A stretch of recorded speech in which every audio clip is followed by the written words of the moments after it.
Você já viu seu próprio filho se transformar em um estranho bem diante dos seus olhos? Entrei na casa do meu filho esperando um jantar em família, mas saí de lá com uma declaração de guerra. Ele achou que poderia trocar minha dignidade pelas dívidas dele. Achou que o velho carpinteiro estava cansado demais para lutar. Mas ele estava prestes a aprender que nunca se deve tentar demolir uma casa se você não sabe quem assentou os alicerces. Meu nome é Marcus Washington, e foi assim que salvei meu legado do meu próprio filho. Antes de revelar exatamente o que aconteceu em seguida, me diga nos comentários de onde você está assistindo e, por favor, inscreva-se no canal se você acredita que nunca se deve confundir o silêncio de um pai com fraqueza. Meu nome é Marcus Washington e tenho 72 anos. Durante toda a minha vida, acreditei que, se você trabalhasse duro e criasse seus filhos corretamente, ganharia uma velhice pacífica. Eu estava errado. Minha visita começou 2 dias antes, quando pisei pela primeira vez na cozinha do meu filho, Dante. Era o lugar mais limpo que eu já tinha visto. E não digo isso de um jeito bom. Era estéril. Tudo era de um branco gritante ou um cinza frio. As bancadas de mármore pareciam lagos congelados e a geladeira de aço inoxidável, silenciosa, erguia-se como uma lápide. Não havia uma única foto de família em sua superfície, nem um ímã colorido de alguma viagem de férias. Parecia mais um showroom de revista do que um lugar onde pessoas realmente viviam. Faltava o cheiro de comida que tem gosto de lar. Sentei-me em um banco alto e desconfortável de plástico transparente, sentindo como se minhas velhas botas de trabalho fossem uma mancha no chão polido. Minha nora, Jasmine, estava arranjando uma salada em um prato quadrado. Parecia uma peça de arte moderna.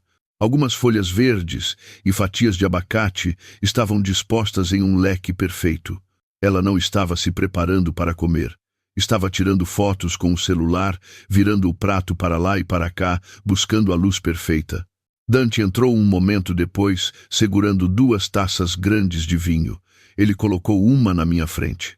"Experimente isso, pai", disse ele. "É um tinto francês. Não é como aquela coisa barata que o senhor costuma beber." Gentilmente, empurrei a taça para longe. Minha esposa, Sarah, nunca gostou de álcool em casa depois dos problemas que teve com o pai dela. Dante sabia disso. Talvez tivesse esquecido. Ou talvez ele simplesmente não se importasse mais, porque aquela parte de nossas vidas não se encaixava na imagem que ele estava construindo. "Então, pai, conte para Jasmine uma das suas velhas histórias", disse Dante, tentando preencher o ar morto. "Conte a ela sobre como o senhor construiu a marcenaria do zero." Comecei a contar a história real. Falei sobre os primeiros dias, em 1974. Contei a ela sobre ter que recuperar madeira de sucata em canteiros de obras porque não podíamos pagar por madeira nova. Contei sobre a noite em que uma tempestade quase arrancou o telhado de zinco do galpão. Contei como Sarah e eu ficamos acordados a noite toda com baldes e lonas, lutando para salvá-lo. Estávamos encharcados até os ossos, mas ela nunca reclamou. Essas eram minhas memórias, o alicerce da nossa família. E então contei a ela sobre meu velho amigo Henderson, que me emprestou $500 com nada mais do que um aperto de mão. Dante interrompeu imediatamente, com uma risadinha forçada. "O que o papai quer dizer é que ele apresentou um plano de negócio sólido e garantiu o financiamento inicial de um investidor anjo que acreditou em sua visão." Ele se virou para Jasmine e piscou. "Meu pai pode ser um pouco humilde demais às vezes." Eu me calei. Ele não estava apenas reformulando minhas palavras. Ele estava reescrevendo meu passado. Estava esfregando e removendo a pobreza e a luta, transformando minha vida em algo limpo e brilhante para o novo mundo dele.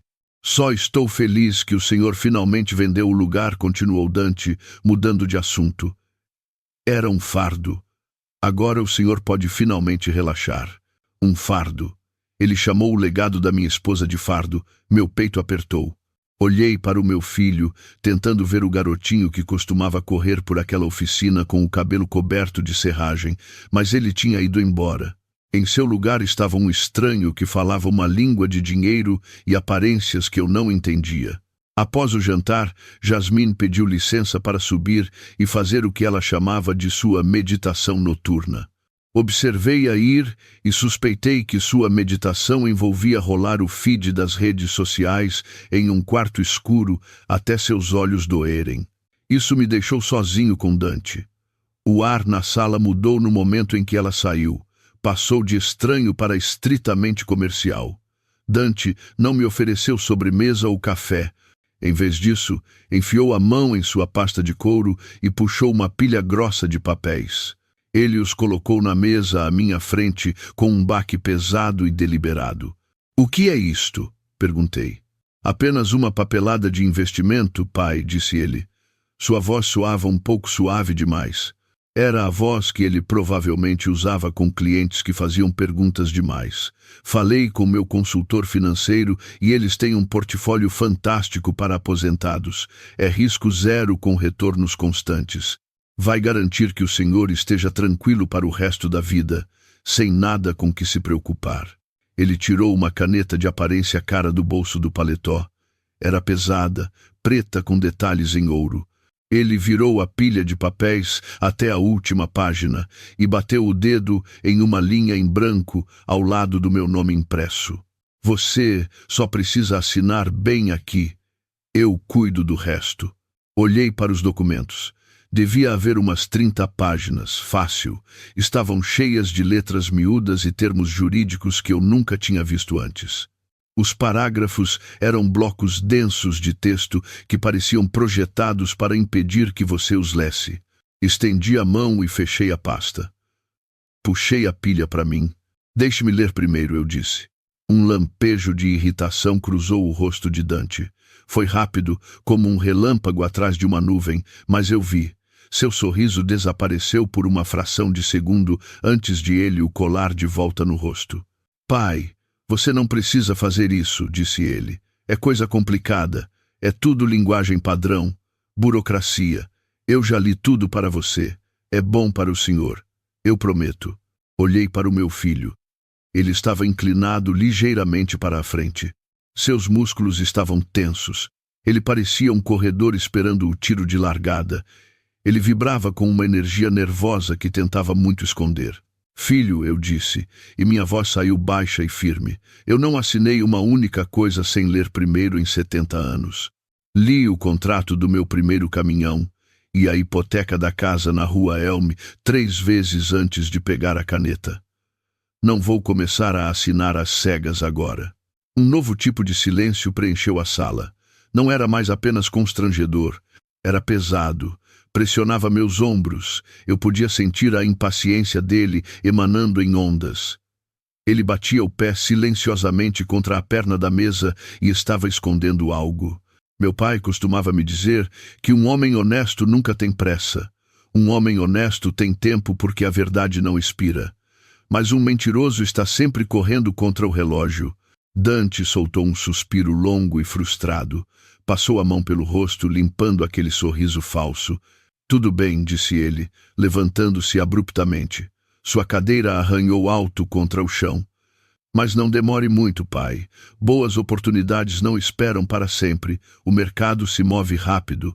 Ele se virou e saiu da sala sem olhar para trás, deixando-me sozinho com a pilha de papéis e a pesada caneta de ouro.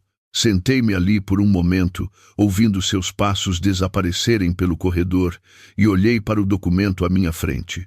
As palavras pareciam nadar na página. Eu não precisava ler as letras miúdas para saber que algo estava errado. Eu podia sentir nas minhas entranhas.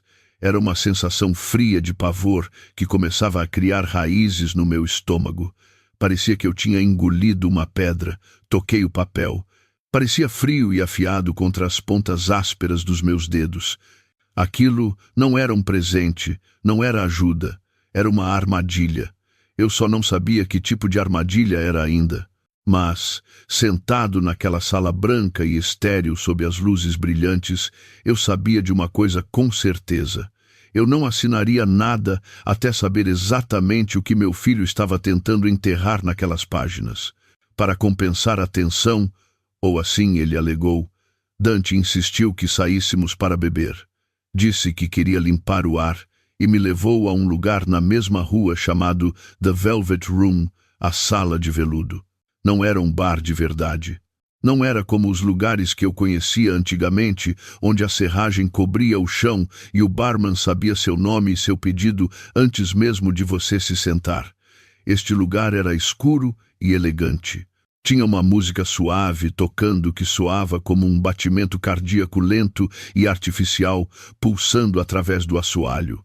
O ar lá dentro não cheirava a cerveja ou amendoim. Cheirava a perfume caro e a uísque que custava mais por dose do que eu costumava ganhar em um dia inteiro levantando estruturas de casas.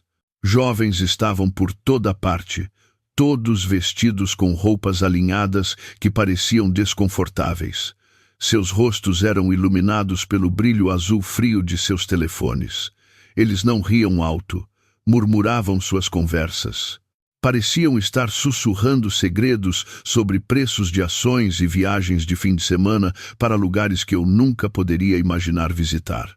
Eu me senti como uma fotografia em preto e branco que tivesse caído por engano em um mundo de cores digitais ofuscantes. Observei um jovem, não mais velho do que Dante era quando saiu para a faculdade. Ele exibia um relógio no pulso para uma mulher que parecia entediada. Aquele relógio provavelmente custava mais do que a entrada da minha primeira casa. A casa onde criei o homem que agora estava sentado desconfortavelmente ao meu lado. Dante pediu para mim um suco de cranberry chic com um raminho de algo verde flutuando nele. Não perguntou o que eu queria. Apenas presumiu que um velho não aguentava bebida forte. Ele sentou na ponta do banco, olhando constantemente para o telefone. Seu polegar deslizava nervosamente pela tela, para cima e para baixo, para cima e para baixo. Ele não estava ali comigo. Não de verdade. Sua mente estava a 1000 quilômetros de distância, fazendo cálculos que eu não conseguia ver. Tomei um gole do suco. Era amargo. Olhei para meu filho. "Está tudo bem, Dante?" perguntei. Ele deu um pequeno pulo. "Sim, pai. Tudo ótimo. Só coisas do trabalho. Sempre ocupado, sabe como é." Ele me deu um sorriso que não alcançou seus olhos. Era um sorriso fino, esticado sobre os dentes como uma máscara que estava escorregando. Após cerca de 5 minutos desse silêncio tenso, o telefone dele zumbiu no balcão polido. Vibrou com um som áspero e irritado. Ele olhou para baixo. Uma expressão de alívio lavou seu rosto. Foi quase insultante o quão feliz ele ficou por ter uma desculpa para me deixar. "Ah, droga", disse ele, levantando-se rápido demais. "É do trabalho. É um cliente importante do exterior. Tenho que atender isso, pai. É importante." Ele não esperou minha resposta. Apenas apertou meu ombro com uma mão que parecia desconectada e fria. "Volto num instante", gritou ele por cima do ombro, apressando-se em direção à porta com passos rápidos e desesperados. Mas eu sabia que ele não voltaria num instante. Eu o vi. Fui deixado sozinho no balcão polido, um homem de 72 anos com uma camisa de flanela, cercado por um mundo ao qual eu não pertencia. Fui abandonado pelo meu próprio filho em uma sala cheia de estranhos que olhavam através de mim como se eu fosse feito de vidro. Sentei-me lá por um longo tempo, observando o gelo no meu copo derreter. O raminho de ervas verdes afundou até o fundo como uma coisa afogada. O zumbido baixo da música e o murmúrio das conversas se fundiram em um zumbido surdo em meus ouvidos. Senti uma presença ao meu lado e me virei para ver o barman. Era um jovem, talvez com seus 25 anos, de olhos rápidos e inteligentes. Ele passava um pano limpo no balcão, mas não olhava para o serviço. Ele estava olhando para mim. Na verdade, ele estava me observando desde o momento em que me sentei. "Com licença, senhor", disse ele. Sua voz era baixa e respeitosa. "Não quero incomodar, mas o senhor é o senhor Washington. Marcus Washington." Fui pego de surpresa. Ninguém naquela parte da cidade sabia meu nome. Para todos ali, eu era apenas o velho pai de Dante, uma relíquia de um passado que ele tentava desesperadamente enterrar. "Sou eu mesmo", respondi, com a voz cautelosa. "Como você me conhece, filho?" O jovem pousou o pano. Ele se inclinou um pouco mais sobre o balcão. O sorriso profissional e ensaiado que ele oferecia aos outros clientes desapareceu. Foi substituído por algo genuíno, algo real. Meu nome é Trey, disse ele. Minha mãe é a Eta, Dona Eta. Ela trabalhava na lavanderia da Rua 8, anos atrás. O senhor e sua esposa, a senhora Sarah Washington, costumavam ir lá todo sábado de manhã. O nome da minha esposa, pronunciado naquele lugar frio e desconhecido, foi como um calor repentino se espalhando pelo meu peito. Sarah. Fazia 2 anos que eu a perdera, mas às vezes o luto ainda era tão afiado quanto vidro quebrado. Lembrei-me de Eta. Era uma mulher quieta que trabalhava mais duro do que qualquer pessoa que eu já tivesse conhecido. Ela sempre tinha uma palavra gentil para todos. Lembro-me da sua mãe, disse eu, minha voz suavizando. Uma boa mulher. Como ela está? Trey sorriu, um sorriso verdadeiro dessa vez. Alcançou seus olhos. Ela está bem, está aposentada agora. Ela ainda fala da Dona Sarah o tempo todo. Ele fez uma pausa e sua expressão ficou mais séria. Eu era apenas uma criança, mas lembro de um inverno em que peguei um caso grave de pneumonia. Minha mãe não podia pagar os remédios e estava apavorada com a ideia de perder o emprego se tirasse uma folga para cuidar de mim. Ele olhou para as próprias mãos por um momento, depois voltou a me encarar. Sua esposa descobriu de alguma forma. Ela apareceu no nosso apartamento numa tarde com sacolas cheias de compras e o remédio da farmácia. Ela disse à minha mãe para não se preocupar com o trabalho por uma semana e nunca pediu nada em troca. Ela nunca contou a ninguém. Minha mãe nunca esqueceu isso, Sr. Washington. Eu nunca esqueci. A Dona Sarah, ela era uma das boas. Ouvi-lo falar de Sarah com tanta reverência e gratidão foi como beber um copo de água fresca após uma longa caminhada no deserto. Aquilo me lembrou do mundo que Dante havia deixado para trás. Um mundo onde a bondade não era uma transação comercial. Era um mundo onde as pessoas cuidavam umas das outras porque era a coisa certa a se fazer. O mundo que Sarah e eu construímos juntos. Pela primeira vez no dia, não me senti como um fantasma. Eu me senti Marcus Washington novamente. Senti-me o marido de Sarah. Eu ainda estava perdido no calor daquela memória quando a postura de Trey mudou abruptamente. A luz amigável em seus olhos desapareceu num instante, substituída por um foco agudo e urgente. Ele olhou rapidamente por cima do ombro, como se checasse a presença de espiões. O jeito casual com que polia o copo tornou-se tenso. Seus movimentos ficaram curtos e deliberados. Ele colocou o copo na bancada com um clique suave que soou como um tiro no espaço silencioso que se formara entre nós. Então, ele fez algo que me assustou. Ele estendeu a mão sobre o balcão e agarrou meu antebraço. Seu aperto não era forte, mas era firme. Exigia minha atenção total. Escute-me, Sr. Washington, sussurrou ele. Sua voz era tão baixa que tive que me inclinar para ouvi-lo sobre o baixo da música. O senhor tem que ouvir com atenção. Tudo o que pude fazer foi assentir. Meu coração começou a bater um pouco mais rápido. Seu filho, Dante. Ele não está numa ligação de negócios, disse Trey, as palavras saindo apressadas. Ele não está falando com nenhum cliente. As palavras pairaram no ar, me confundindo. Comecei a perguntar o que ele queria dizer, mas ele apertou meu braço, me silenciando. Ele está no beco lá atrás, continuou Trey. Seus olhos dispararam em direção a uma porta marcada apenas funcionários. Ele está com um homem de terno, um homem que tem cara de quem quebra coisas para viver. Eu já os vi antes. Esta é a 3ª vez neste mês. Minha mente lutava para acompanhar. Um beco, um homem de terno. Não fazia sentido. Mas então Trey desferiu o golpe final. Eles não estão falando sobre investimentos, Sr. Washington. Eu os ouvi na semana passada quando fui levar o lixo. Eles estavam falando alto. Estavam falando sobre a sua casa, sobre vender a sua casa. E seu filho parecia assustado. O mundo inclinou-se sobre o seu eixo. O calor da memória de Sarah evaporou instantaneamente, substituído por um calafrio que foi direto aos meus ossos. A papelada. a pressa para me fazer assinar, a frustração de Dante quando eu disse que queria ler. Tudo colidiu em minha mente, formando uma única e feia imagem. Meu filho não estava tentando me ajudar, ele estava tentando me vender.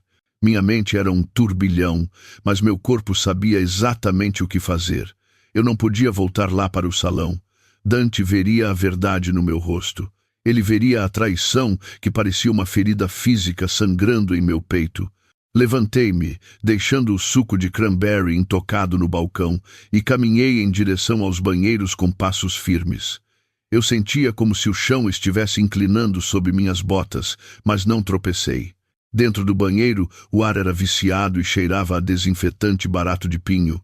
O cômodo era pequeno e felizmente estava vazio. Havia apenas uma cabine, uma pia e uma pequena janela de vidro fosco no alto da parede dos fundos. Era o tipo de janela feita para ventilação, não para fuga. Mas, esta noite, era minha única saída. Meu coração martelava contra minhas costelas como um pássaro preso, mas minha mente estava estranhamente calma. O velho que entrou neste bar havia desaparecido. Um homem diferente estava aqui agora. Um homem movido por uma raiva fria e ardente. Arrastei a pesada lata de lixo de metal para baixo da janela. Ela arranhou alto contra o piso de cerâmica. Cheirava a azedo, mas eu não me importei. Subi nela, meus joelhos gritando em protesto. A trava da janela estava rígida com ferrugem e camadas de tinta velha. Por um momento, pensei que não conseguiria abri-la. Coloquei todo o meu peso nela, meus nós dos dedos raspando contra a moldura de metal áspero. Ela cedeu com um guincho doloroso que ecoou no pequeno cômodo azulejado. O ar frio da noite atingiu meu rosto. Era nítido e limpo comparado ao ar perfumado do salão. Puxei-me para cima, meus músculos se esforçando. Meu ombro, que eu havia machucado levantando vigas 20 anos atrás, queimou com uma dor súbita e quente. Cada gemido das minhas articulações era um protesto contra o que eu estava exigindo delas. Mas o fogo em minhas entranhas era mais forte que a dor. Por um momento fiquei preso, metade para dentro e metade para fora, uma visão ridícula para qualquer um ver. Eu era um homem de 72 anos, se espremendo pela janela de um banheiro como um adolescente, fugindo depois do toque de recolher. Então, empurrei o corpo e caí, aterrissando com força no pavimento úmido do beco. Fiquei deitado lá por um segundo, o choque chacoalhando meus ossos, antes de me levantar rapidamente. Eu estava nas sombras. O beco era estreito e cheirava a papelão molhado e lixo. Pressionei minhas costas contra a parede fria de tijolos e esperei minha respiração desacelerar. Eu precisava saber. Precisava ver com meus próprios olhos. Arrastei-me para a frente, mantendo-me nas sombras profundas das lixeiras. Eu os vi sob a luz amarela de uma lâmpada de segurança a cerca de 6 metros de distância. Meu filho, Dante, andava de um lado para o outro. Ele parecia pequeno, parecia aterrorizado. Seu terno caro parecia deslocado na sujeira do beco. De pé, à frente dele, estava o homem sobre quem Trey havia me alertado. Ele estava encostado em um carro de luxo preto e elegante, checando as unhas. Usava um terno que custava mais do que a minha caminhonete. Eu preciso de mais tempo, implorou Dante. Sua voz era fina e aguda. Ele parecia ter 6 anos de novo, tentando explicar um vaso quebrado.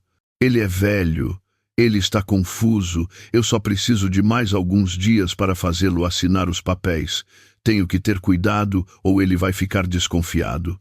O homem de terno riu.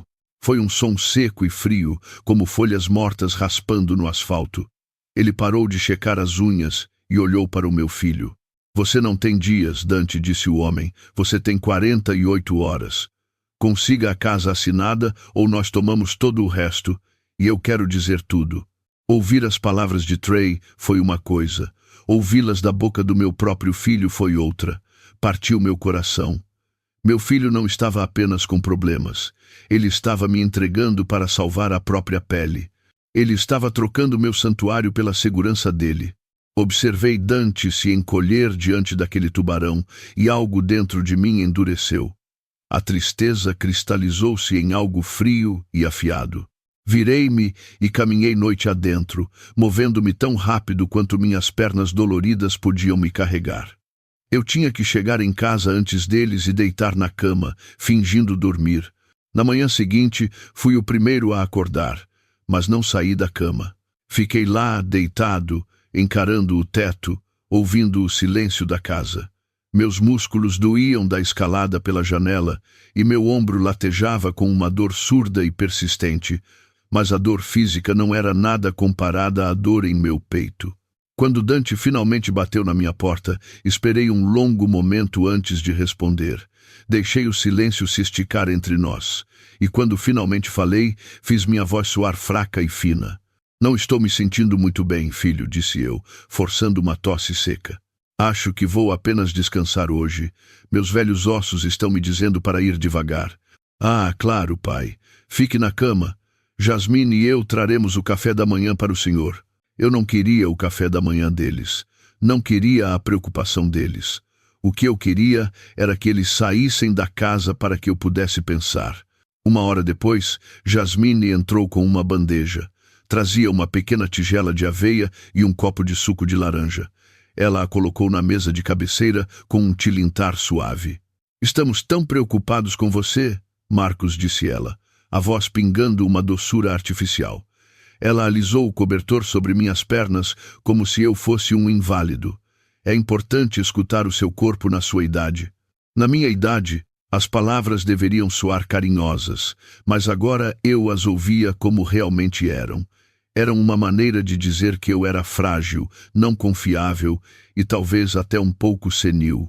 Eles estavam me colocando em uma caixa rotulada velho e inútil para que pudessem tomar o que me pertencia. Eu desempenhei meu papel. Dei algumas pequenas colheradas na aveia.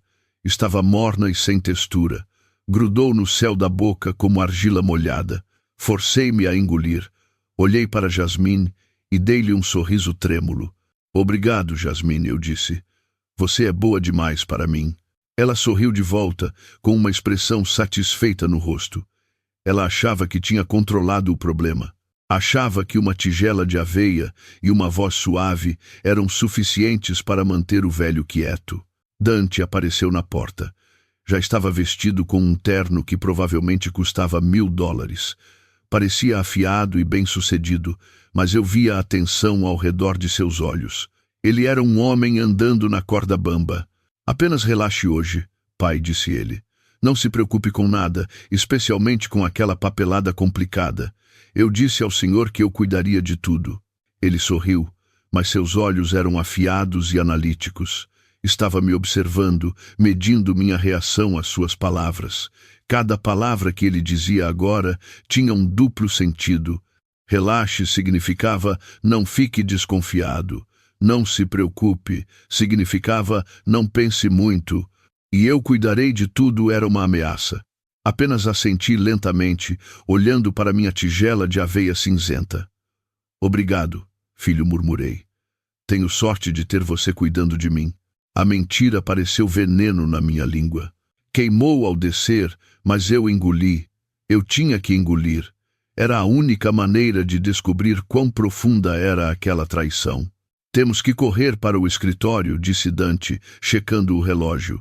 Descanse, pai. Eles se viraram e saíram do quarto. Ouvi seus passos se afastando pelo corredor. Ouvi a porta da frente abrir e, em seguida, o clique pesado da fechadura engatando. Esperei até ouvir o som do motor do carro de Dante desaparecer ao longe. Assim que o silêncio retornou, minha encenação acabou. Empurrei a bandeja para longe. Sentei-me na cama e balancei as pernas para o lado. A rigidez nas minhas articulações ainda estava lá, mas eu a ignorei. Fiquei de pé, ereto. Eu não era mais um velho cansado. O caçador e sua presa tinham acabado de sair de casa. Minha mente estava clara. Havia apenas uma pessoa em quem eu podia confiar agora. Encontrei meu velho tablet na gaveta da mesa de cabeceira. Dante tinha me dado de presente de Natal 2 anos atrás, dizendo que me ajudaria a ficar conectado ao mundo moderno. Eu mal o tinha usado. Ele ficava ali juntando poeira, uma placa preta e elegante que eu não entendia. mas eu sabia como fazer uma ligação. Encontrei o número dela nos meus contatos e apertei o botão. O telefone tocou 2 vezes antes de ela atender. A voz dela era exatamente como eu me lembrava. Era forte e afiada, sem espaço para bobagens. Regina Reis falando. Regina, eu disse, minha própria voz soando rouca no quarto silencioso. É o Marcos. Marcos Washington. Houve uma breve pausa do outro lado e então o tom dela aqueceu instantaneamente. Marcos, meu Deus, já faz muito tempo. Como você está se aguentando, meu velho? Não nos falávamos desde o funeral de Sara. Regina e minha esposa tinham sido amigas por décadas, desde quando eram ambas jovens lutando por projetos comunitários em nosso bairro. Regina se tornara uma advogada feroz, mas nunca esquecera de onde veio. Estou aguentando, Regina. Mas preciso da sua ajuda, eu disse, indo direto ao ponto. É sobre o Dante. O calor em sua voz foi substituído por um foco profissional. O que ele fez? Respirei fundo. Ele quer que eu assine alguns papéis. Ele os chama de papéis de investimento. Diz que são para garantir minha aposentadoria. Mas ele estava com pressa, Regina. Uma pressa real. E algo simplesmente não parece certo nisso. Regina ficou em silêncio por um momento, processando. Ela me conhecia e sabia que eu não era um homem de entrar em pânico por nada. Ok, Marcos, disse ela. Sua voz agora puramente de negócios. Não assine uma única coisa. Você está me ouvindo? Nem mesmo seu nome em um guardanapo. Você consegue me enviar esses papéis? Como? Perguntei. Não posso simplesmente sair daqui e enviá-los pelo correio. Aquele seu filho ainda faz você usar aquele tablet que eu te falei para comprar? Perguntou ela. Sim, respondi. Ótimo. A câmera nessa coisa é melhor do que você pensa. Quero que você tire uma foto clara de cada página desse documento. Cada página. Marcos. Certifique-se de que os cantos estejam planos e a iluminação seja boa. Depois, envie para mim por e-mail. Você consegue fazer isso? Parecia complicado, mas a determinação na voz dela me deu forças. Aquilo era algo que eu podia fazer, uma ação concreta. Eu posso fazer isso, eu disse. Bom homem, respondeu ela. Mande para mim assim que puder. Vou limpar minha agenda. E Marcos, tenha cuidado. Se o seu instinto está dizendo que algo está errado, escute-o. Seu instinto esteve certo por 70 anos. Desligamos. Peguei a pilha de papéis e, com mãos que estavam surpreendentemente firmes, comecei meu trabalho. Uma a uma, coloquei cada página plana sobre a colcha da cama, usando o abajur de cabeceira para iluminar, e tirei uma foto. O tempo todo me senti como um espião na casa do meu próprio filho, e esse pensamento era uma pílula amarga de engolir. Mas continuei. Aquilo não era mais apenas sobre mim, era sobre proteger o lar que Sara e eu havíamos construído. Depois que enviei a última foto, o silêncio da casa desabou sobre mim. Esperar Regina ligar de volta foi a parte mais difícil. Eu não podia simplesmente ficar sentado naquele quarto de hóspedes encarando as paredes. Eu tinha que me mexer. Desci para a cozinha para pegar um copo d'água. Meus pés de meia eram silenciosos no chão frio e polido. Abri uma gaveta procurando um copo simples, não uma daquelas taças de vinho frágeis que eles usavam. Era uma gaveta de bagunça, o tipo que toda casa tem, mas a deles era arrumada e organizada. Estava cheia de pilhas, elásticos e cardápios de delivery. Mas, por baixo de tudo isso, havia uma pilha de envelopes presos por um elástico grosso. Minha mão hesitou por apenas um segundo antes de pegá-los. Não eram propagandas. Eram de empresas de cartão de crédito. Eram de uma concessionária de carros. Eram de um grupo de empréstimo privado do qual eu nunca tinha ouvido falar. Deslizei cuidadosamente o de cima para fora. As palavras estavam impressas em tinta vermelha gritante. Aviso final. Meu sangue gelou. Deslizei outro para fora. Vencido. Outro. Pagamento imediato requerido. Era uma pilha de vergonha. Era o testamento de uma vida vivida com dinheiro emprestado e tempo emprestado. Coloquei as cartas de volta exatamente como as encontrei e fechei a gaveta. Meus olhos varreram a sala de estar, mas agora eu a via de forma diferente. Caminhei até a estante onde Jasmine mantinha uma de suas bolsas de aparência cara em exibição, como se fosse uma obra de arte. Eu a peguei. Minha vida inteira trabalhei com as mãos. Conheço o toque de materiais de qualidade. Conheço o peso e o cheiro do couro verdadeiro. Aquilo não era couro. Parecia fina e plastificada. Tinha um cheiro químico, como pneus novos. Era uma imitação barata projetada para impressionar pessoas que não sabiam a diferença. Olhei para a grande pintura colorida na parede. De longe, parecia impressionante. Mas, ao chegar mais perto, vi que não era uma pintura de verdade. Era uma impressão, do tipo que se compra online, esticada sobre uma moldura para parecer a coisa real. Não havia textura, não havia vida. Vi o relógio chique de Dante em cima de sua mesa no pequeno escritório. Eu o peguei. Era leve, leve demais. Parecia tão vazio quanto um brinquedo tirado de uma máquina de chicletes. Tudo, desde as pinturas nas paredes até o relógio no meu pulso, era uma ilusão cuidadosamente construída. Meu filho não estava apenas com um pouco de problema. Ele estava se afogando. Ele e sua esposa viviam em uma casa feita de papel e estavam prestes a demolir a minha casa. Foi nesse momento que meu tablet vibrou no balcão da cozinha, fazendo um zumbido áspero contra o mármore. Era Regina. Meu coração saltou para a garganta. O tempo de esperar havia acabado. A hora das respostas havia chegado. Atendi o tablet no primeiro toque. Meu próprio reflexo olhou para mim da tela escura, um velho cansado com medo nos olhos. Deslizei o dedo na tela e a levei ao ouvido. Regina. Marcos, disse ela. Sua voz estava plana. Todo o calor da nossa ligação anterior havia desaparecido. Tinha sido substituído por algo duro e frio como aço. Eu li cada página, Marcos. Eu li 2 vezes. Prendi a respiração para poder ouvir o farfalhar de papéis do outro lado. Soava como folhas secas, raspando juntas em um vento morto. Seu filho é um mentiroso, disse ela. E não havia bondade em suas palavras, apenas uma honestidade brutal e arrepiante. Estes não são documentos de investimento. Não existe portfólio para aposentados. Não existe fundo para garantir seu futuro. É tudo uma mentira, Marcos, uma fabricação completa e absoluta. O chão pareceu se abrir sob meus pés. Tive que agarrar a borda da bancada da cozinha para me firmar. O quarto parecia de repente brilhante demais e branco demais. O que é então? Gaguejei. É uma escritura de renúncia e transferência de propriedade, Marcos, disse ela. Regina pronunciou as palavras lenta e precisamente, como um juiz proferindo uma sentença de morte. Você sabe o que é isso? Não sussurrei. Significa que você está abrindo mão da sua propriedade. Você está dando a sua casa, a casa onde você e Sara derramaram suas vidas para o Dante, voluntariamente, pela quantia simbólica de $1.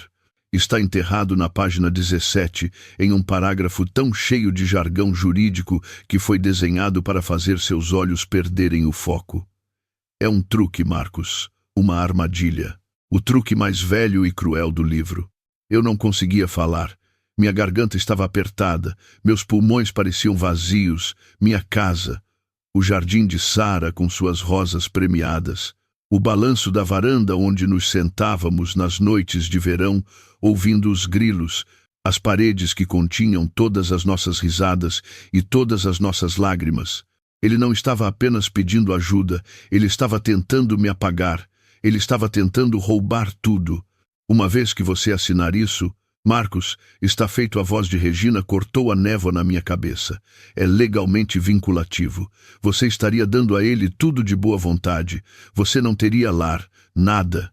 Ele poderia te colocar na rua no dia seguinte e não haveria nada que eu pudesse fazer para impedi-lo. Ele não está tentando garantir o seu futuro, Marcos. Ele está tentando roubá-lo para pagar pelo dele.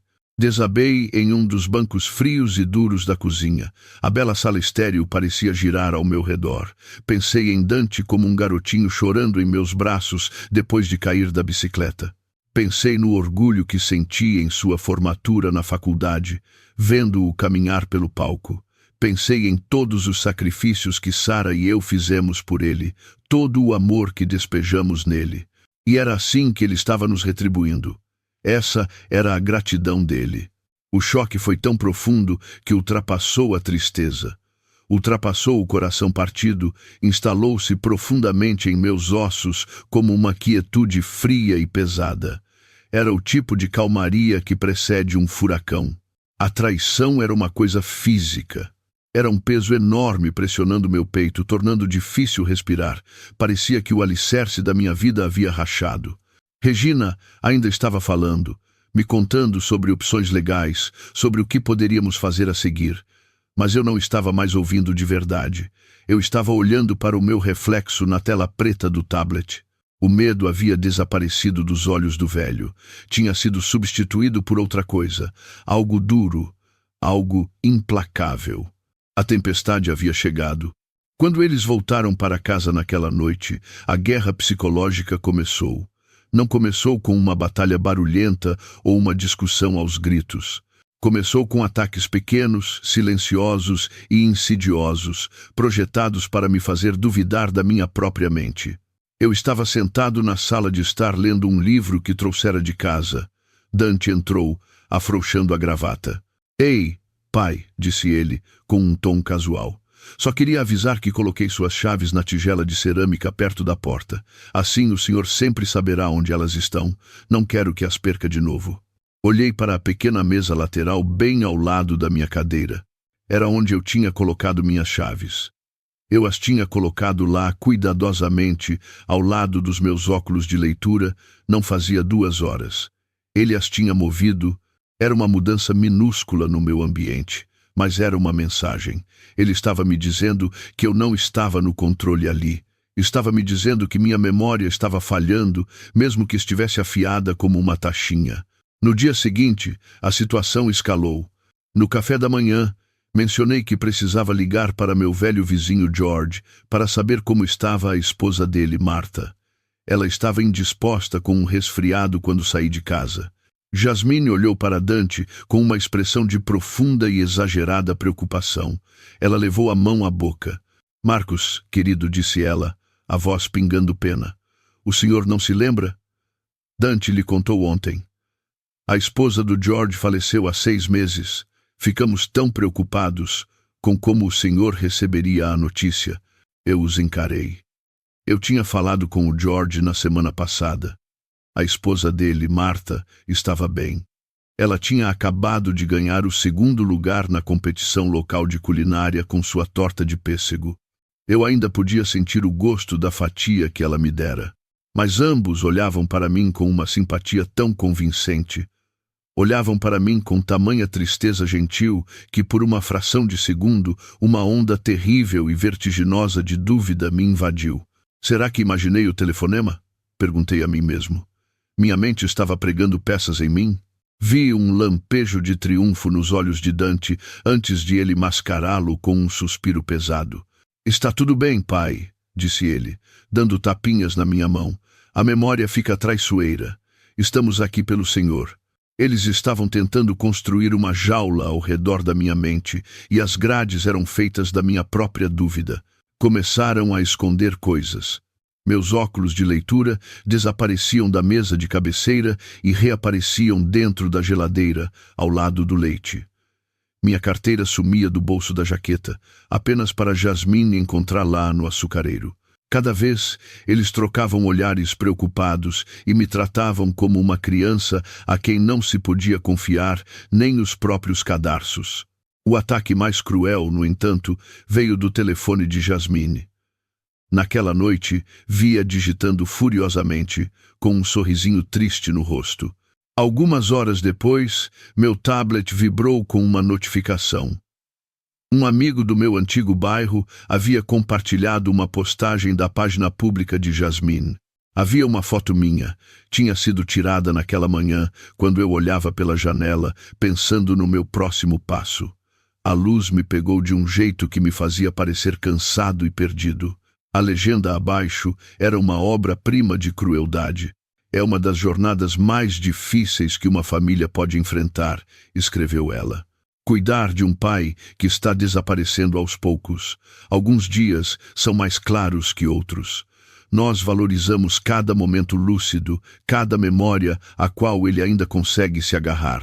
É de partir o coração ver o homem que já foi tão forte ficar confuso com as coisas mais simples, mas estamos enfrentando isso com amor e paciência. Sou muito grata ao meu marido incrível por ser uma rocha durante este momento difícil. Ela terminou com uma sequência de hashtags: cuidado com idosos, jornada em família, conscientização demência, amo meu sogro, mantendo a força.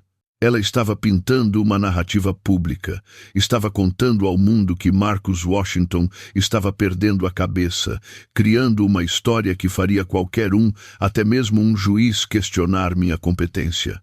Qualquer protesto que eu fizesse pareceria apenas um sintoma da própria confusão que ela descrevia. Li a postagem e uma raiva tão pura e tão fria me preencheu que queimou qualquer tristeza restante. Eles não estavam apenas tentando roubar minha casa, estavam tentando roubar minha identidade. Estavam tentando me apagar, me transformar em um velho débil mental antes mesmo de eu partir. Fechei o tablet. Olhei através da sala, onde eles estavam sentados assistindo televisão, parecendo a família carinhosa perfeita.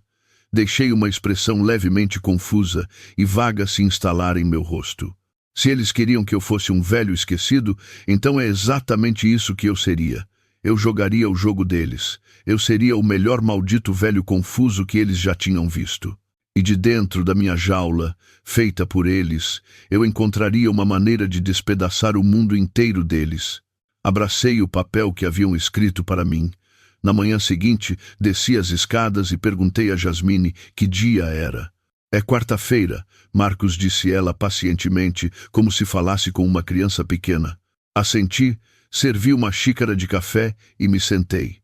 5 minutos depois, levantei os olhos da xícara e perguntei a Dante: filho, que dia é hoje? Ele e Jasmine trocaram um olhar de vitória compartilhada.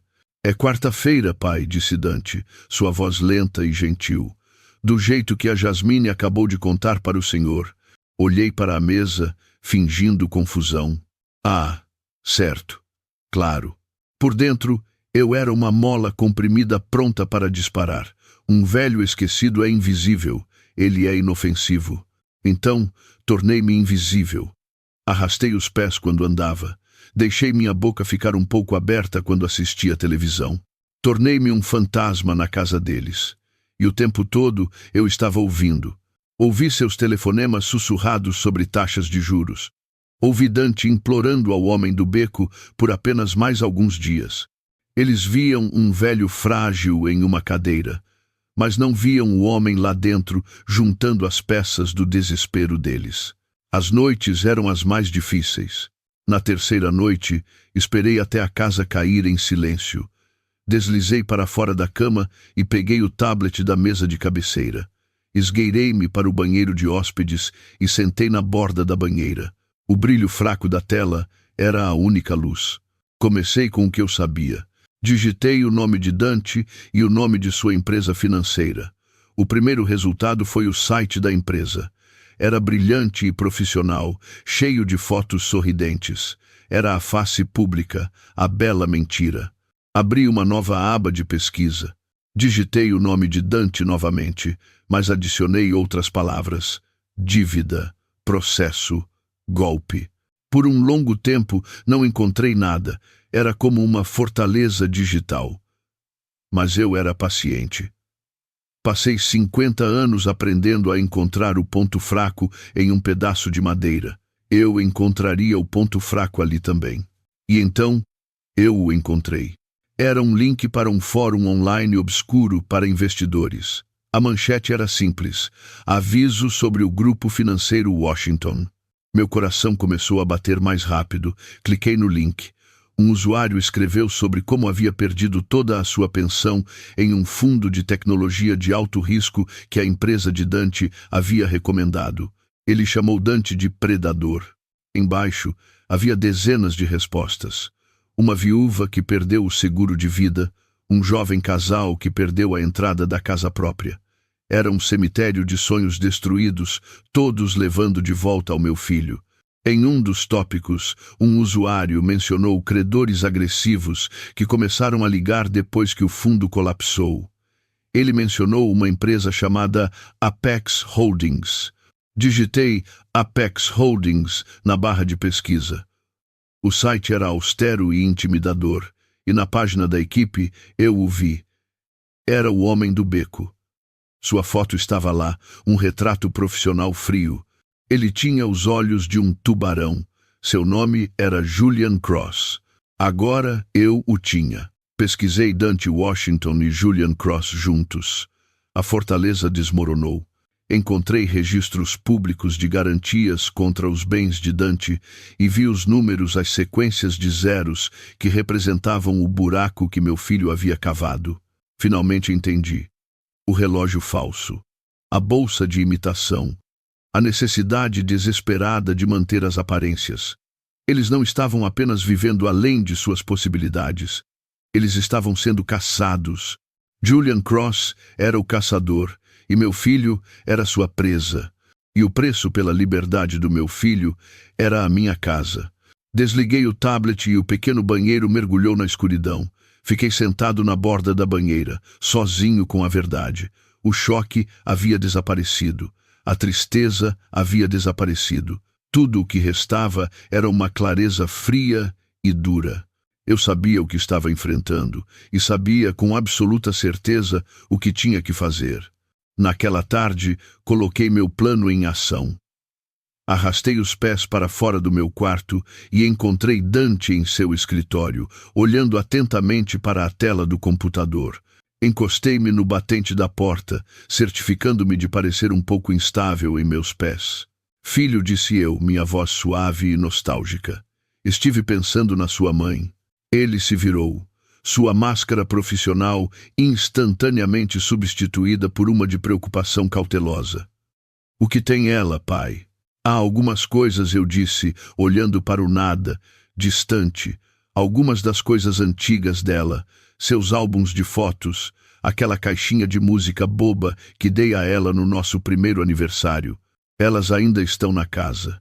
Sinto que preciso ver, las, preciso segurar, las. Deixei minha voz falhar apenas um pouco na última palavra. Observei-o cuidadosamente.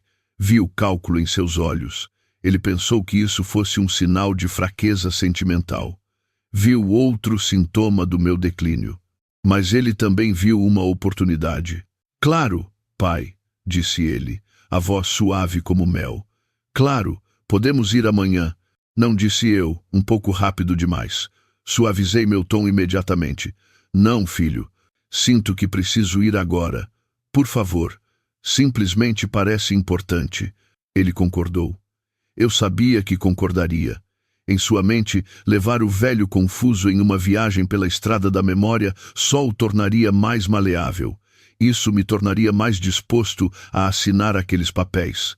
A viagem para o meu antigo bairro foi silenciosa. Dante colocou um jazz suave, o tipo de música que ninguém realmente escuta. Olhei pela janela enquanto os arranha-céus reluzentes e os cafés da moda do mundo dele davam lugar às familiares casas de tijolos e velhos carvalhos do meu. Mudou muito, não mudou? Disse Dante, quebrando o silêncio.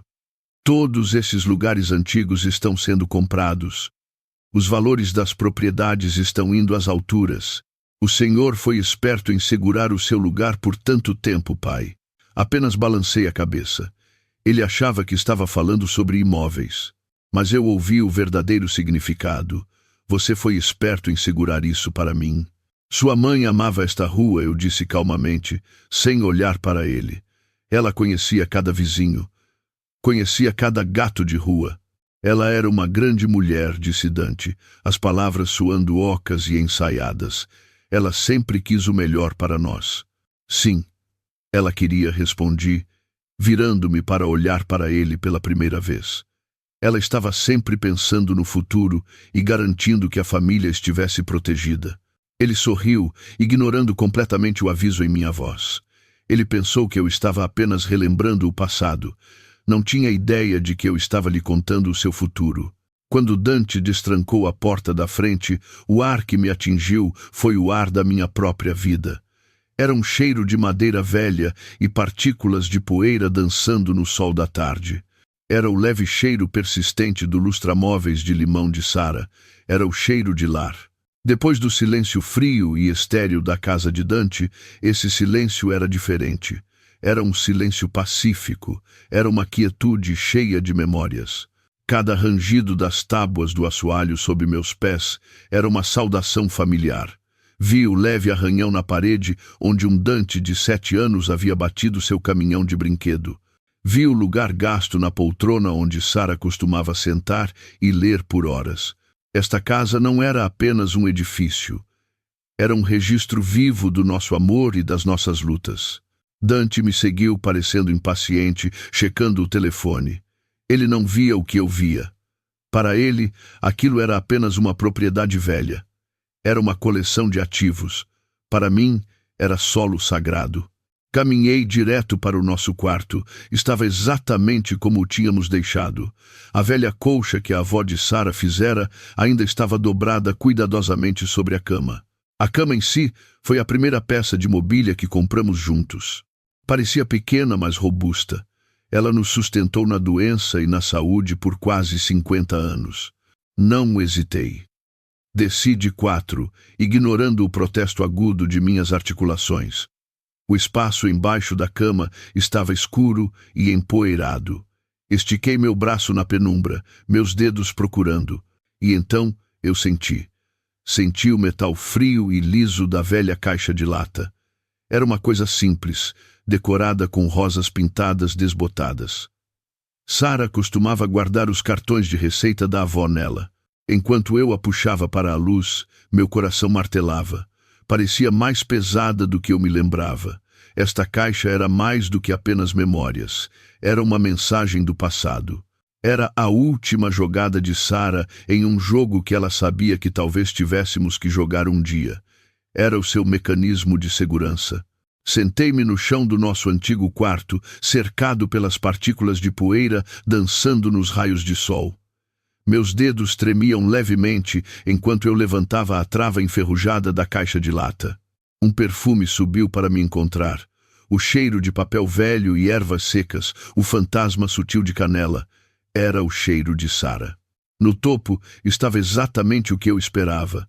Centenas de cartões de receita de sua avó, escritos em uma bela letra cursiva que havia desbotado ao longo das décadas. Passei o polegar sobre um cartão de pão de mel. Uma mancha de farinha antiga ainda era visível no canto. Por um momento, uma onda de luto tão poderosa que quase me derrubou lavou através de mim. Esta era ela. Esta era a mulher que eu amava. Cuidadosamente, levantei a pilha de cartões para deixá-los de lado. E embaixo, minha respiração ficou presa na garganta. Aquilo não pertencia ali. Era uma pasta parda grossa, nítida e oficial. Era um contraste gritante com a história pessoal desbotada das receitas. Não havia rótulo do lado de fora. Meu coração começou a bater como um tambor lento e pesado contra minhas costelas. Eu a abri. A primeira página era um muro de texto jurídico denso. Mas então meus olhos focaram e certas frases saltaram claras como o dia. O fundo de herança, Sarah Washington. E abaixo disso, a palavra irrevogável. Virei a página. Meus olhos escanearam as linhas procurando e então eu encontrei. A propriedade localizada na rua Elm, número 14. Minha casa. Estava tudo lá, em preto e branco, assinado por Sara e um tabelião público, datado de 5 anos atrás, logo após o diagnóstico dela. Li o parágrafo-chave 3 vezes para ter certeza de que meus olhos não estavam me enganando. Após o meu falecimento, a propriedade não deve ser herdada por nosso filho. Ela deve ser doada em sua totalidade a um fundo comunitário de terras registrado, com o propósito expresso de desenvolver moradias acessíveis para famílias locais. Recostei-me na cama, os papéis chacoalhando em minha mão, e um sorriso lento se espalhou pelo meu rosto. Não era um sorriso feliz, era um sorriso de pura e absoluta reverência. Sara, minha quieta e gentil Sara. Ela tinha visto isso anos atrás. Ela tinha visto esse potencial para a escuridão e essa fraqueza em nosso filho. Ela tinha construído uma arca para nos proteger do dilúvio que sabia que poderia vir. Isso não foi um ato de dúvida. Foi um ato de amor profundo e inquebrável. Meu filho estava tentando vender uma propriedade que ele nunca, jamais, poderia possuir. Ele estava tentando roubar um fantasma. E em minha mão, eu segurava a jogada final brilhante da minha esposa. Eu segurava o cheque-mate. Quando entrei de volta na casa de Dante, eu carregava um álbum de fotos empoeirado e a pequena caixa de música de Sara. Coloquei-os sobre a mesa. Eram adereços da minha atuação. Dante e Jasmine olharam para mim. Suas expressões eram uma mistura de piedade e impaciência. Eles achavam que a viagem tinha me amolecido, que eu estava me afogando em uma onda de nostalgia que me tornaria mais fácil de controlar. Eles não tinham ideia de que eu acabara de chegar do lugar onde me armei para a guerra. A pasta parda com os documentos do fundo fiduciário estava escondida bem no fundo da minha jaqueta, fechada com zíper, apertada contra meu peito. Queimava contra a minha pele como um escudo. Fiquei quieto durante o jantar. Comi minha comida lenta e metodicamente. Até elogiei Jasmine por sua culinária, que era outro prato insosso e sem cor, com gosto de nada além de sal e fingimento. Minha calma parecia perturbá-los, mais do que minha confusão fingida anterior. Eles continuavam trocando olhares, tentando descobrir o que havia mudado. Provavelmente pensavam que eu tinha finalmente alcançado um estado de resignação pacífica. Pensavam que eu tinha aceitado meu destino como um velho esquecido que precisava ser cuidado. Depois que os pratos foram retirados, cruzei as mãos sobre a mesa. O silêncio se estendeu. Olhei para a pintura falsa na parede e depois para meu filho. Estive pensando, disse eu, minha voz uniforme e clara. Você tem razão, filho. É hora de eu parar de me preocupar com essas coisas. Estou pronto para assinar os papéis. Uma onda de alívio lavou o rosto de Dante. Era tão óbvio que chegava a ser cômico. Ele lançou um olhar triunfante para Jasmine, uma celebração silenciosa. A linha de chegada estava à vista. O tubarão no beco receberia seu dinheiro, e o castelo de cartas deles ficaria de pé por mais um dia. Isso é ótimo, pai, disse ele, a voz exalando falsa sinceridade. Fico tão feliz que o senhor veja que estamos apenas tentando ajudar.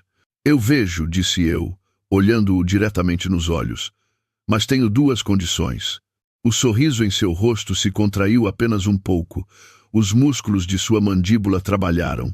Ele estava tão perto que podia sentir o gosto da vitória e não queria nenhum obstáculo. Condições? Perguntou ele. Sou um homem velho, Dante, disse eu, com um pequeno encolher de ombros autodepreciativo. Quero que minha advogada esteja presente quando eu assinar. Apenas para dar uma olhada em tudo. Garantir que todos os pingos estejam nos is. Uma formalidade, você entende. Ele relaxou imediatamente. Claro. Um velho senil pedindo um advogado estava perfeitamente dentro do personagem. Era um gesto sem sentido aos olhos dele. Uma última tentativa fraca de se sentir no controle. Ele sabia que tinha a papelada falsa pronta. Ele poderia ser mais esperto que qualquer advogado local que o arrastasse para lá. Claro, pai. O que deixar o senhor confortável, disse ele, magnânimo. E a segunda coisa. Esse seu sócio, eu disse. O homem que montou esse investimento maravilhoso para mim. Eu gostaria de conhecê-lo. Quero estar lá para agradecê-lo pessoalmente por ajudar nossa família. Quero apertar a mão dele. Dante abriu um sorriso radiante. Meu pedido era a validação final de seu esquema. Não apenas seu pai senil estava concordando em assinar, mas também estava pedindo para agradecer ao homem que estava ajudando a roubá-lo. A arrogância e o puro orgulho cego estavam escritos em todo o seu rosto. Ele via uma cerimônia de encerramento, uma volta olímpica final. Ele não via as mandíbulas da armadilha se fechando ao seu redor. Com certeza, pai, disse ele, vou agendar uma reunião no escritório dele para amanhã de manhã. É uma ideia maravilhosa. Ele se levantou, parecendo satisfeito consigo mesmo, a imagem perfeita do filho zeloso. Ele não tinha ideia de que tinha acabado de concordar em escoltar pessoalmente seu carrasco para seu próprio enforcamento. O escritório de Julian Cross era exatamente o que eu esperava. Ficava no último andar de um arranha-céu de vidro que olhava de cima para o resto da cidade. O ambiente era frio, não apenas na temperatura, mas em espírito. Havia uma enorme mesa de mogno que parecia uma barricada. Havia uma parede de janelas mostrando a cidade lá embaixo como nada além de formigas. E não havia nada pessoal.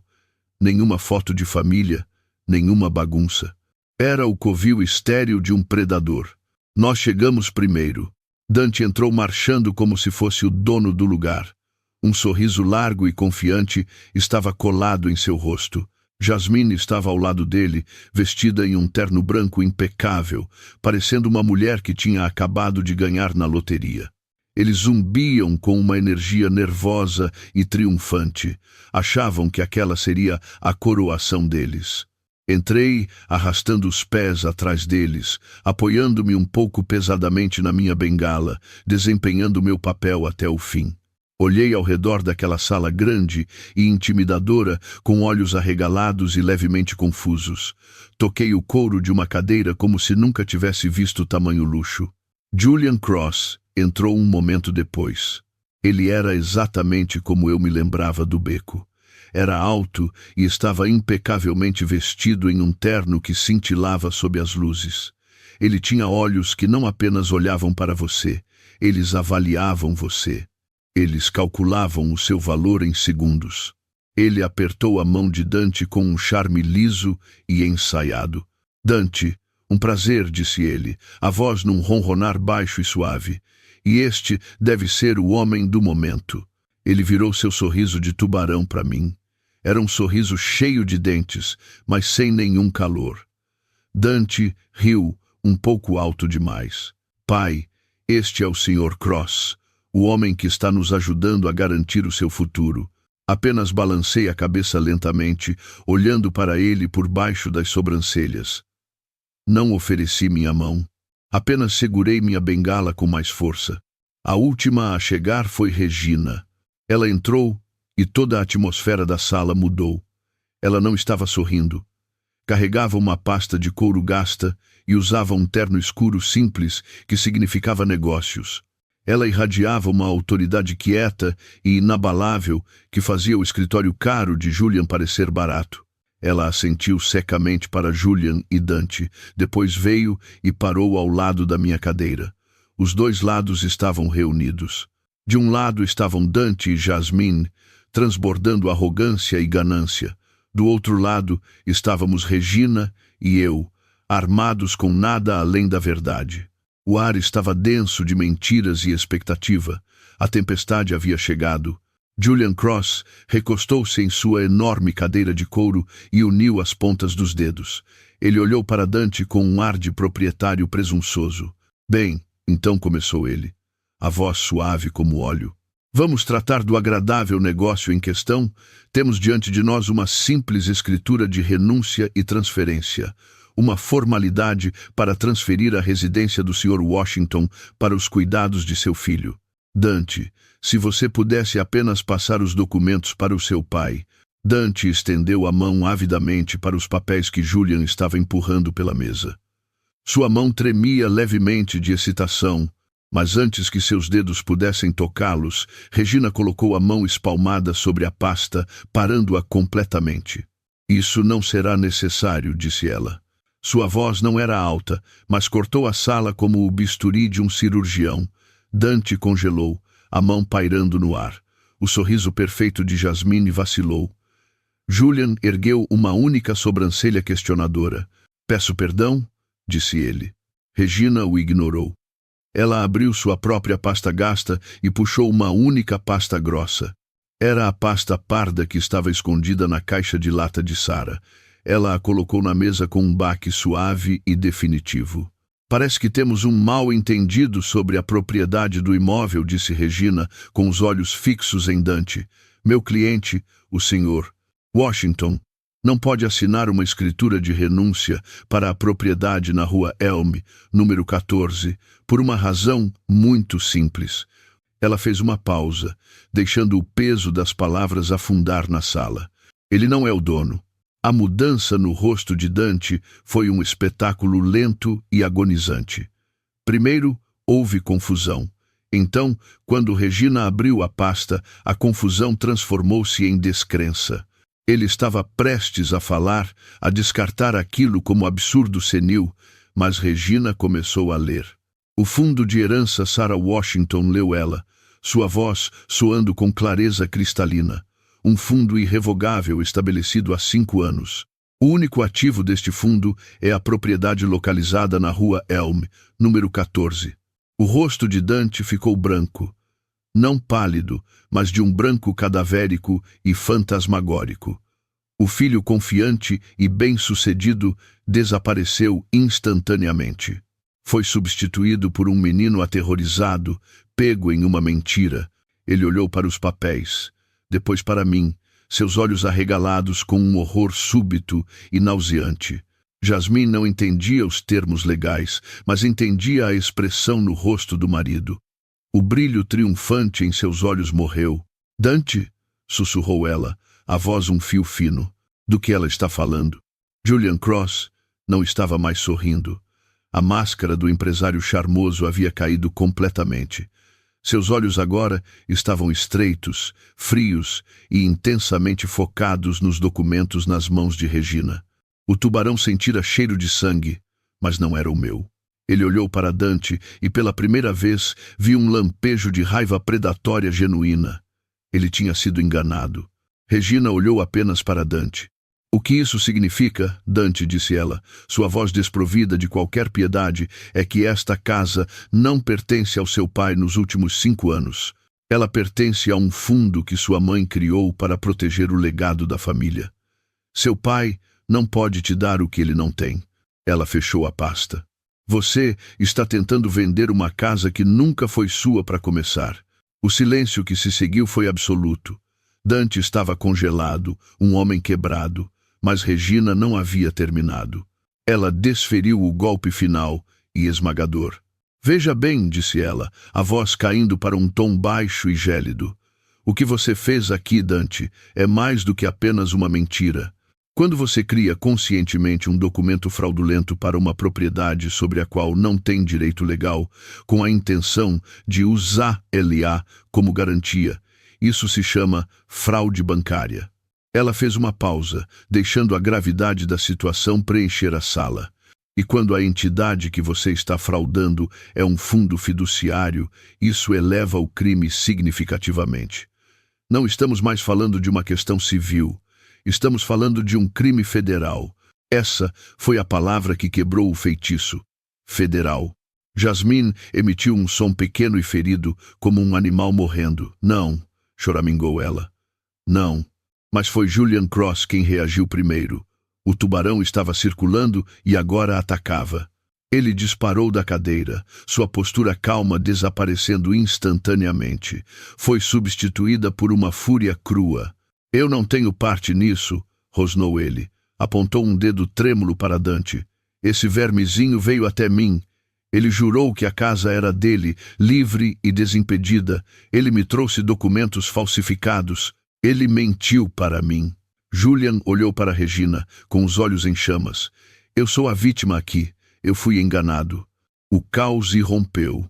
Julian Cross andava de um lado para o outro na sala, gritando sobre sua reputação, tentando se distanciar do navio afundando que era o meu filho.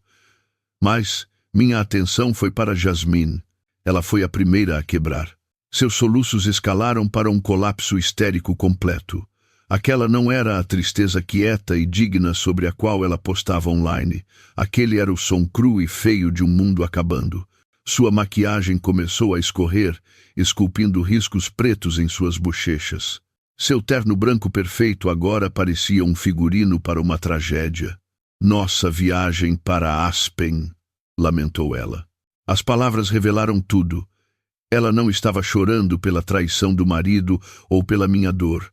Ela estava chorando pela perda de seu estilo de vida. Estava chorando pelas férias, pelas bolsas e pelos seguidores. Estava chorando pela morte de sua marca. Acabou tudo! Gritou ela, enterrando o rosto nas mãos. Ela olhou para Dante com uma acusação furiosa. Você me prometeu, seu mentiroso. A fantasia curada de uma vida perfeita havia sido incendiada e ela gritava de dentro das chamas. Era uma visão lamentável. Em meio ao caos, levantei-me lentamente.